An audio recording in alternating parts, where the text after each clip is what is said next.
Depuis des années, la Première Ligue ne cesse de faire couler beaucoup d'encre via des transferts réalisés à des sommes faramineuses.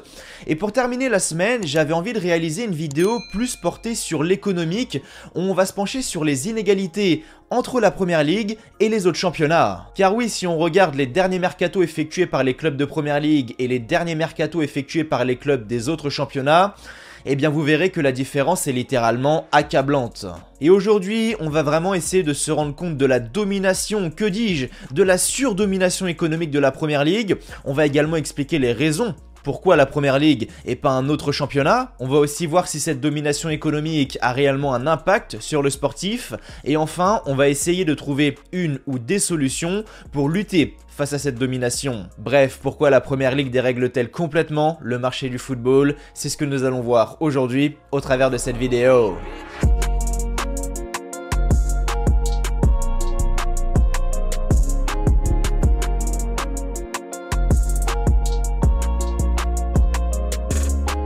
Bon, commençons directement avec la partie contexte pour que vous puissiez vraiment vous rendre compte de la surdomination économique de la Première Ligue. Et déjà, il faut savoir qu'à l'instant T, sur les 20 plus gros transferts réalisés lors de ce mercato hivernal, 17 ont été réalisés par des clubs de Première Ligue.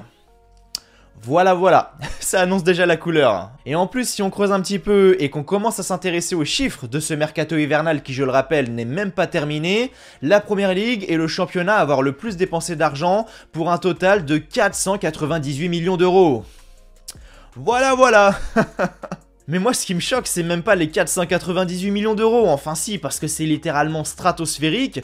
Mais moi, ce qui me choque le plus, c'est la différence avec les autres championnats. Regardez, le deuxième championnat à avoir le plus dépensé, c'est la Bundesliga pour un total de 30 millions d'euros. La différence entre le premier et le deuxième, elle est abyssale. Ça vous suffit pas? Bon, et bah c'est pas grave, on va regarder les soldes des 5 grands championnats lors du mercato estival.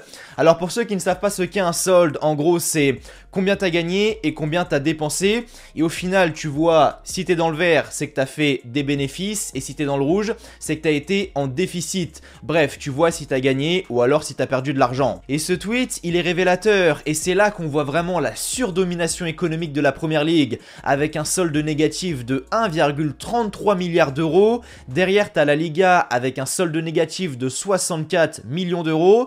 Et ensuite tu as le reste avec un solde positif, donc plus 9 millions d'euros pour la Serie A, plus 41 millions d'euros pour la Ligue 1, et enfin plus 45 millions d'euros pour la Bundesliga. Je sais pas si on se rend compte, 1,33 milliard de déficit, c'est énorme mais c'est logique, car si on prend les plus gros transferts du mercato estival de 2022, bah regardez, Erling Haaland à Manchester City, Richarlison à Tottenham, Alexander Isak à Newcastle, Marco Cucurella à Chelsea, Casemiro à Manchester United, Darwin Nunez à Liverpool, Wesley Fofana à Chelsea, Anthony à Manchester United, bref, c'est que des joueurs qui sont transférés en Première Ligue. C'est vraiment quelque chose qui est criant, et si vous voulez quelque chose d'encore plus criant, c'est le mercato estival de Nottingham Forest, qui ont dépensé des millions et des millions d'euros alors qu'ils étaient en Championship. Ils venaient juste de monter, et c'est là où tu te dis, ouais non mais il y a un monde entre la Première Ligue et les autres championnats.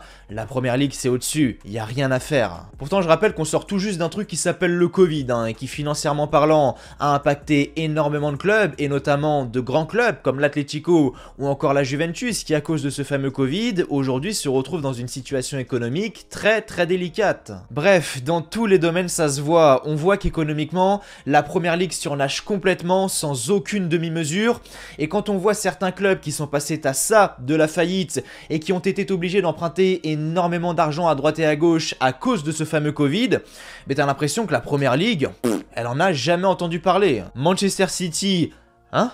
Quoi? Covid? Connais pas. Chelsea? Ah, le Covid? Qu'est-ce qu'il nous raconte celui-là? Bon évidemment, j'exagère un peu parce que eux aussi, ils ont été touchés par cette crise, mais c'est tellement au-dessus financièrement par rapport aux autres championnats que au final ça se ressent même pas. Mais quelles sont les raisons? Pourquoi la Première Ligue et pas la Ligue 1 par exemple? Parce que bon, Vous pensez bien que c'est pas par pur hasard. Déjà, il y a la question des droits TV. Aujourd'hui, la Première Ligue est le championnat le plus regardé au monde, donc évidemment, les droits TV leur rapportent énormément. Aujourd'hui, on estime que les revenus de leurs droits TV s'élèvent à 3,5 milliards d'euros par saison, ce qui est énorme, et surtout complètement dérisoire par rapport à notre bonne vieille Ligue 1, qui elle est estimée à 687 millions d'euros. Après, outre les droits TV, il y a aussi la billetterie. On le sait, la Première Ligue compte énormément là-dessus, et c'est quelque chose de compréhensible, car quand on regarde, les stades sont pleins chaque week-end. En tout cas, moi je suis quelqu'un qui regarde énormément la Première Ligue, et même si je regarde souvent les grosses affiches, je regarde tous les matchs de Newcastle, et même lorsque Newcastle joue à l'extérieur contre des plus petites équipes, bah le stade il est blindé, donc évidemment, la billetterie c'est aussi quelque chose qui rapporte énormément. Et enfin, ce qui rapporte aussi énormément, c'est les sponsors, les contrats de sponsoring, et qui payent des sommes astronomiques pour avoir un maximum de visibilité, parce que oui, la Première Ligue est le championnat le plus regardé au monde, et donc évidemment c'est un championnat qui a une excellente visibilité à l'étranger. Je sais pas, aller dans un autre pays non européen et regarder ce qu'ils regardent, bah généralement c'est de la Première Ligue. Et c'est quelque chose de logique, car avec ces énormes sommes d'argent, les clubs de Première Ligue raflent généralement les meilleurs joueurs, et donc potentiellement un héros du pays. Je vais prendre l'exemple, je sais pas moi, de l'Uruguay. Aujourd'hui, t'as une pépite uruguayenne qui se fait repérer par un grand club européen, donc à 90% de chance par un club de Première Ligue, bah les diffuseurs uruguayens vont acheter les droits pour permettre au peuple uruguayen de suivre le joueur en question. Vous voyez, il y a tout un cheminement derrière, et c'est vraiment un sujet qui mérite une profonde réflexion. En bref, cette domination économique, elle a lieu grâce aux droits TV, à la billetterie, aux contrats de sponsoring, et ça évidemment les investisseurs l'ont bien compris. C'est d'ailleurs pour ça aujourd'hui qu'ils préfèrent investir sur des clubs de Première Ligue comme Newcastle, alors que par exemple le PIF, ils avaient le choix entre Bordeaux, l'AC Milan et l'Inter Milan, mais au final, ils se sont penchés sur Newcastle parce qu'évidemment, économiquement, c'est beaucoup plus rentable. Tout est bien rodé du côté de la Première Ligue, que ce soit en termes de réalisation, en termes de stades. Je veux dire, aujourd'hui les stades de Première Ligue, c'est des stades qui sont authentiques, et puis même en termes de spectacle, le spectacle y est au rendez-vous chaque week-end. Regardez 5 journées de Première Ligue et 5 journées de Ligue 1, vous allez voir une différence qui est abyssale. Donc évidemment, il y a une certaine hype autour de la Première Ligue, et plus t'as de hype, plus t'as de gens qui sont prêts à investir dedans. Je vais prendre un exemple qui est triste, mais aujourd'hui les investisseurs préfèrent investir dans un club comme Wolverhampton qui est 17ème de Première Ligue, plutôt qu'un club comme par exemple Lens qui est 2ème de Ligue 1 et qui produit du très beau football, uniquement parce que Wolverhampton, voilà, c'est la Première Ligue. C'est triste, mais c'est réel. Maintenant, la question c'est de savoir, est-ce que sportivement parlant, cette domination économique de la Première Ligue se fait réellement ressentir, ou au final on se dit, ouais bon de toute façon ça sert à rien de regarder, on sait que c'est encore une équipe de Première Ligue qui va gagner.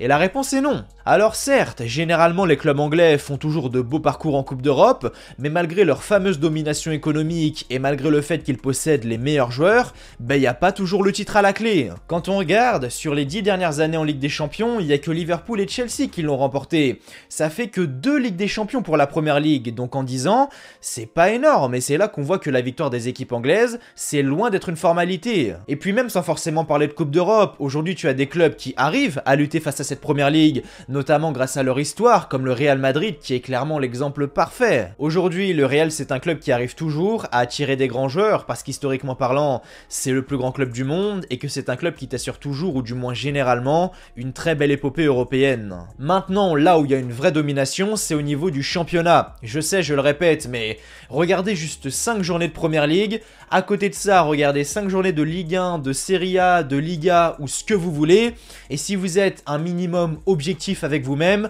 vous vous rendrez compte que la Première Ligue c'est vraiment au-dessus. Je veux dire, il y a tellement de bonnes équipes en Première Ligue qu'il y a limite une grosse affiche chaque week-end entre Arsenal, Manchester City, Newcastle, Manchester United, Liverpool ou encore Chelsea. Bref, il y a de la matière. Donc pour conclure cette partie, oui, en termes de championnat, la Première Ligue est vraiment au-dessus, et pour le coup, je fais partie du camp de personne qui n'a pas peur de dire que la Première Ligue est le meilleur championnat du monde. Cependant, équipe faisant partie du du meilleur championnat du monde ne veut pas dire meilleures équipes du monde. Et elle est là la nuance. Maintenant, bon, quelles sont les solutions pour justement lutter face à cette inégalité économique? Alors déjà, il y a une bonne nouvelle qui est tombée il y a quelques jours. En effet, l'UEFA va mettre fin au contrat de plus de 5 ans et qui permettait aux équipes comme Chelsea de contourner le fair play financier en étalant la somme du transfert sur les années de contrat. Et ça, déjà, c'est une superbe nouvelle. Maintenant, la seule solution que je vois, bah, c'est la Super League. Ouais, je sais, ouais. Alors faut savoir qu'à l'époque j'étais totalement contre la Super League. Bon, pour ceux qui savent pas ce que c'est la Super League, je vous la fais vraiment courte. En gros, c'est un championnat fermé avec uniquement de gros clubs qui quitteraient donc leur championnat pour s'affronter chaque semaine et avoir à chaque fois de grosses affiches, donc évidemment plus de visibilité, et qui dit plus de visibilité dit plus d'argent. Et comme je le disais, à l'époque j'étais totalement contre, mais en prenant du recul, je me dis que c'est peut-être pas une si mauvaise idée parce que si on regarde bien, la Super League, elle existe déjà un petit peu et elle s'appelle la Première Ligue parce qu'aujourd'hui, il faut être honnête, t'as la Première Ligue d'un côté et les autres championnats de l'autre. Et ceux qui souffrent vraiment de cette surdomination économique, c'est les plus petits clubs qui sont déjà dans une situation économique très compliquée, qui du coup sont obligés de vendre sans cesse lors des mercatos, mais qui au final, sportivement parlant, sont incapables de concurrencer les équipes de Première Ligue. Je vais prendre l'exemple de l'OL. L'OL vend Guimarães à Newcastle, Paqueta à West Ham, Malo Gusto bientôt à Chelsea, alors que ce sont tes meilleurs joueurs, et le pire c'est que derrière, tu te renforces même pas parce que tu dois mettre cet argent autre part que dans le mercato. Et je prends l'exemple de l'OL car c'est un club que je maîtrise sur le bout des doigts, mais c'est loin d'être le seul. Maintenant avec cette Super League, bah t'as deux problèmes majeurs. Le premier c'est que t'auras plus le goût des gros matchs. Je veux dire, là dans quelques semaines, on a un PSG Bayern et c'est une soirée qu'on va savourer, c'est une soirée qu'on va kiffer parce que c'est pas des affiches qu'on a tous les 4 matins, alors qu'avec la Super League justement, bah c'est des affiches qu'on aurait tous les week-ends. Et le deuxième problème, c'est que tous les petits clubs vont couler car les diffuseurs ne paieront plus rien. Eux évidemment, ils privilégieront la diffusion d'un Real City plutôt qu'un 3 Brest, et c'est totalement compréhensible. Donc cette Super League, elle a vraiment ses avantages et ses inconvénients. Avantages pour les gros clubs qui, financièrement parlant, seront au top, mais inconvénients pour les petits clubs qui seront totalement à l'écart, et pour les téléspectateurs comme moi et comme vous qui, au fur et à mesure du temps, n'auront plus le goût et la saveur des gros matchs, comme on peut le connaître actuellement avec la Ligue des Champions. Alors pour le moment, il n'y a pas eu de réforme concrète pour cette Super League, c'est juste des bruits de couloir à droite et à gauche, donc je vais pas m'éterniser là-dessus. Et si cette Super League venait à voir le jour, voici ce que je proposerais. Alors c'est peut-être une idée de merde, mais bon, aujourd'hui, faut imaginer. En gros, ce que je ferais, c'est un championnat à 20 équipes. Les 5 dernières équipes descendent et retournent dans leur championnat respectif. En gros, si dans les 5 derniers, t'as Naples, bah ils retournent en Serie A. Si t'as Dortmund, bah ils retournent en Bundesliga. Si t'as Marseille, bah ils retournent en Ligue 1. Bref, vous m'avez compris.